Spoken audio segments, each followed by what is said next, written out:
As many fans of this channel know, I am African, and I grew up in Africa. It is easy to believe that you're destined for poverty, and yes, most people from poor countries believe that. However, when I was around 17, I started questioning such assumptions, and the reason for my different opinions is because I often see rich people even in my country. But there are some other explanations for the reasons why some people are rich in poor countries. It may be that these people do ugly or illegal stuff. Maybe their father is a politician who has stolen a lot of money, or maybe it's just luck. Anyway, I decided to study how money works and see myself whether being rich has something to do with luck, stealing, or anything like that. By age 20, I already knew the formula of wealth creation, and I was ready to follow such formula. In today's video, I'll be sharing with you how to be rich in a poor country. If you're new here, consider subscribing so that you won't miss other interesting videos like this. Riches has no home. In his book, The Science of Getting Rich, Wallace D. Wattles provoked us to think about something very important. He asked us to stop thinking about poverty as though it caused by certain geographical location, but because if poverty has something to do with a particular geographical location, then certain people in certain geographical locations will be poor, while everybody else will be rich. But that's not so.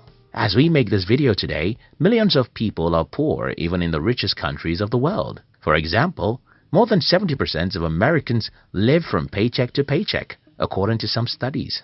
And think about this, many people even in the poorest countries of the world are very wealthy. What does this tell us? I think it's very simple. Money doesn't have anything to do with where you live.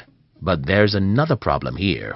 If money doesn't have anything to do with where you live, then why do we have more poor people in certain continents than others? Why do we have more poverty in Africa and Asia than in Europe or America? I think I have an answer, and that has to do with conditioning.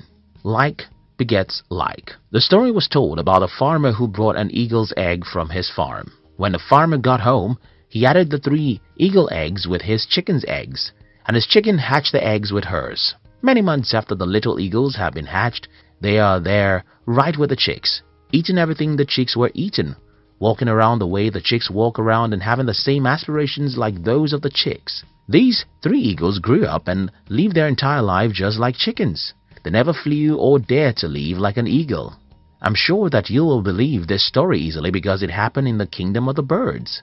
Well, like those eagles, like always begets like, even amongst human beings. So, what happens in poor countries is that when you're 7 years old, you'll notice that everyone around you is poor.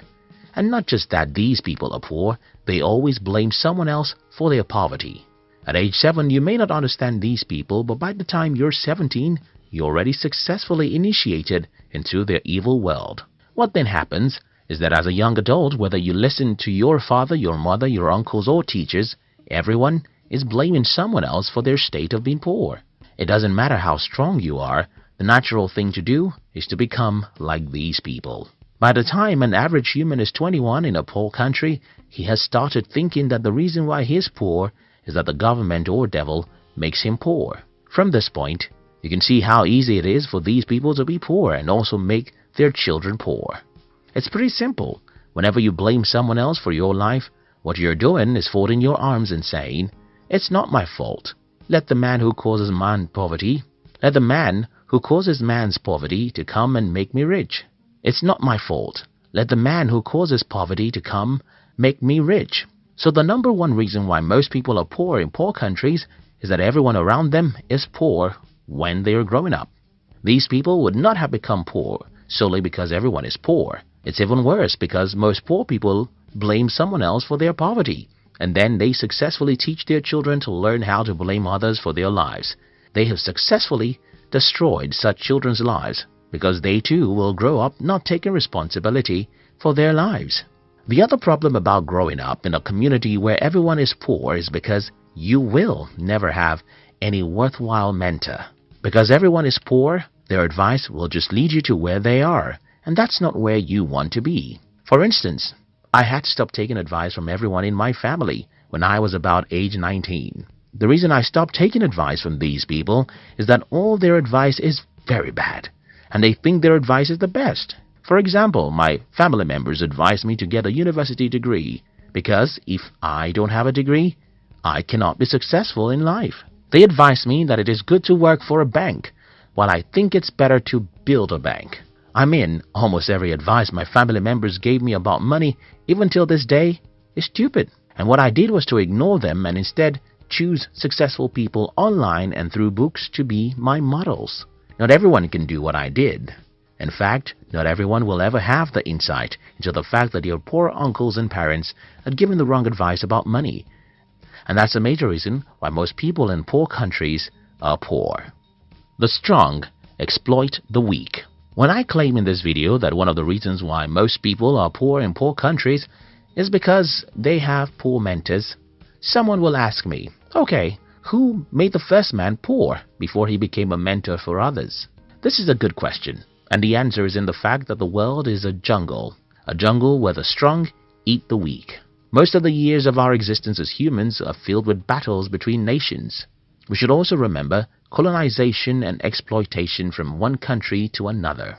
All these battles would not have left some countries poor if not because they are not physical battles. Think about it, as you would think about rape. When a man rapes a woman, he thinks it's just a physical act, but for a woman, it's spiritual and emotional. And though the act of rape can happen in 5 minutes, the victim can live with the pains for 50 years.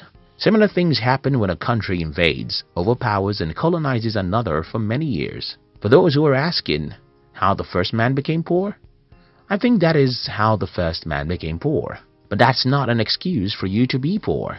You see, the poverty of your forefather may not be his fault because he was probably taken as a slave for 30 years.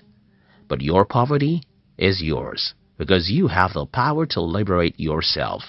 Country and personal prosperity. Another reason why many people are poor in poor countries is that most people seem not to understand that there are differences between national prosperity and personal prosperity. Because most people don't know that there's a difference between personal and national prosperity, many people in poor countries want to run to rich countries.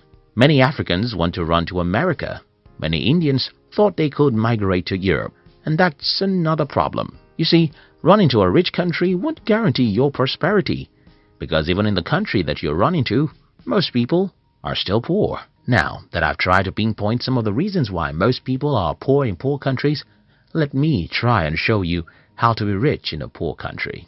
1. Disown every mentor you have. Well, I don't mean that you should legally get rid of everyone in your life. I simply mean that you should stop taking their advice or spending much time with them, except they are positive-minded. Growing up in Africa, the culture of my tribe requires that I listen to and follow the advice of everyone who is older than me. But at about the age of 19, I started revolting against the advice of my family members, especially their advice about money. When I was 21, it had become very obvious that I was a black sheep of the family.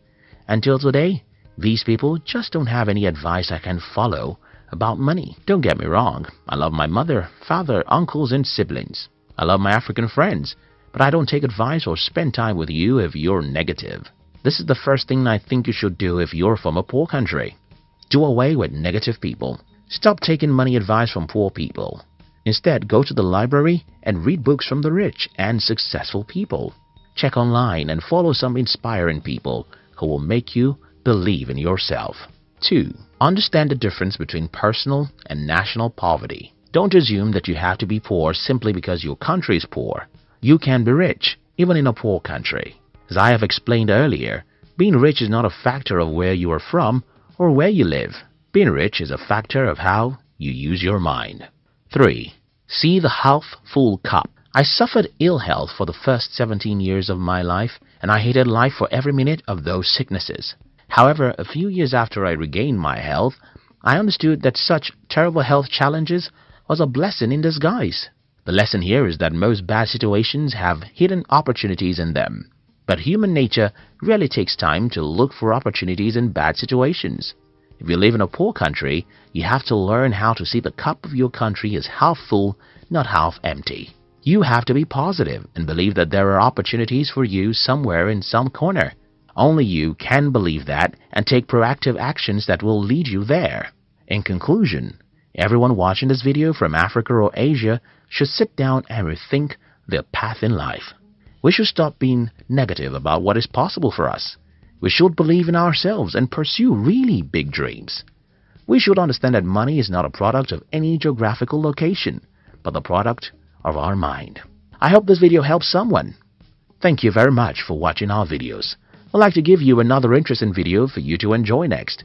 But before then, our team will be very happy if you can like this video and share it with your friends on social media. If you're new here, don't forget to subscribe, so you won't miss other interesting videos like this.